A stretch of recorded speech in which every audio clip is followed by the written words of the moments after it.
Welcome to the deep dive. Today we're looking at a transcript you brought from the Ring of Fire, and it seems to drop us right into some pretty serious allegations about Secretary of Defense Pete Hegseth. Yes, specifically about how he's been handling sensitive intelligence. Right, and apparently this all sort of bubbled up after something called Signalgate. Exactly. The transcript suggests that incident put him under a brighter spotlight, leading to more scrutiny. Okay, so our mission for this deep dive is basically to unpack these new allegations, look at the public reaction, and maybe figure out what this says about, trust in our officials. Precisely. It hits on national security fundamentals and the standards we expect. It's interesting how one thing this signal gate seems to have opened the door to looking into other potential issues. So let's get to the heart of it. The main claim is that Secretary Hegseth allowed his wife, Jennifer, into at least a couple of recent meetings. Meetings with foreign officials where sensitive intelligence was being discussed. Not just general stuff, actual intel talks. And what really jumps out from the source is the reported confusion from those foreign officials. Like, they didn't know who she was or why she was sitting in on these sensitive briefings. That sounds awkward at best. Well, more than awkward, right? It could seriously damage trust. If allies think our security is lax, maybe they hesitate to share crucial information next time. And this is where it gets sticky, the security clearance question. The State Department and DOD are reportedly refusing to say if Jennifer Hegseth even has a clearance. Yeah, the commentator in the transcript pointed that out.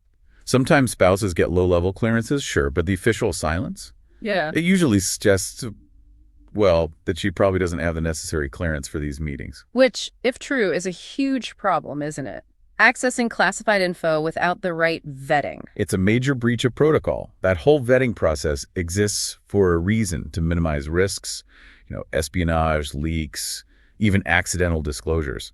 Skipping it carries serious potential consequences. And it doesn't stop with his wife. The transcript also mentions his brother.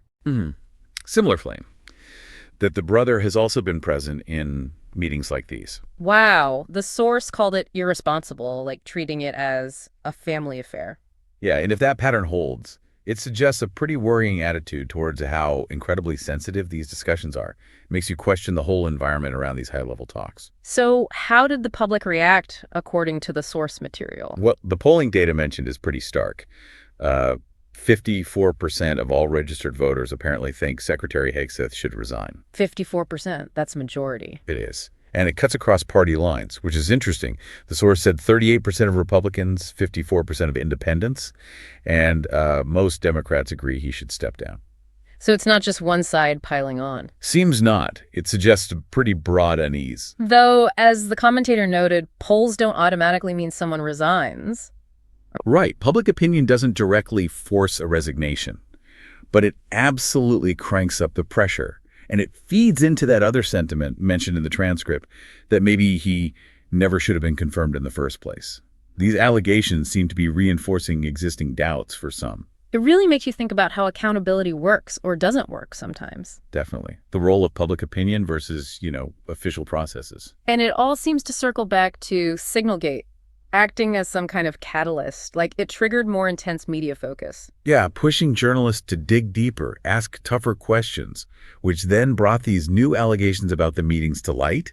It shows how scrutiny in one area can expose other things. It's like a chain reaction almost. It is, and it highlights that whole interplay between the media, public trust, and holding powerful people accountable. It's a delicate balance. Okay, so let's quickly recap. We've got these serious allegations. Secretary Hegseth possibly sharing sensitive intel by having his wife and maybe his brother in classified meetings with foreign officials.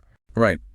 Causing confusion among those officials, raising big questions about security clearances, specifically the lack of confirmation about his wife's status. And fueling a significant public call for his resignation, with over half of voters thinking he should go, according to the polling cited. And all of this apparently surfaced because of that increased media attention following Signalgate.